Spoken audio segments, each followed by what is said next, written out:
Стой, стой, стой, стой. Так я по кругу вот так высыпал. Давай, давай, давай, сыпь. Лишнее будешь сам отчерпывать. Или наливать. Хоть, блин, риса наложу. Утро не прокатит, скажешь, плохо. Приготовился, скажешь, что ты поразложил его хреново, да? Нормально, нормально. Мало воды.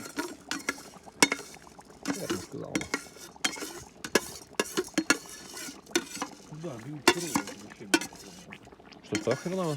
Дым, вот еще метр бы добавить. Но. Метр добавить. Ну выше его не надо, сам казан, потому что будет неудобно готовить. Нет, казан не надо, выше казан нормально стоит. Вот ножки доварить и... Ножки даже не трубу доварить. Да.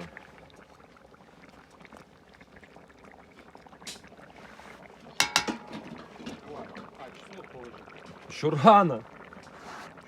Так он, блин, Стас, ну рано честно. Не забудь туда. Не забуду, не забуду. Я На сантиметр должно воды больше быть, чем будет. Я понимаю, да, разровнять.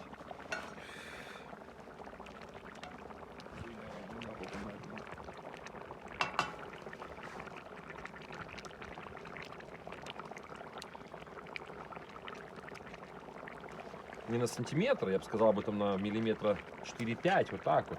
Но никак не на сантиметр. Там, как и некоторые, там в 2 пальца. Тебе ж надо, чтобы вкусный рис был. Открывай. Не надо накрывать, подожди, еще рано. Плохо открывается сразу. Есть несколько видов рецептов. Можно вот прямо сейчас накрыть Ну, и тушить, ну, базара ноль. ну, А можно им выпарить, создаешь горочку, ну. нагребаешь, нагребаешь, нагребаешь постепенно, пока выпаривается. Еще. Потом кидаешь чеснок и потом накрываешь. Это у тебя такой рецепт. Да, я делал так. Делай так, делай. Можем, если хочешь, только чеснок Нет. все равно позже делать. Делай как хочешь. Вот кульем. Туда? Точно нет. Я лучше чистым продукт люблю.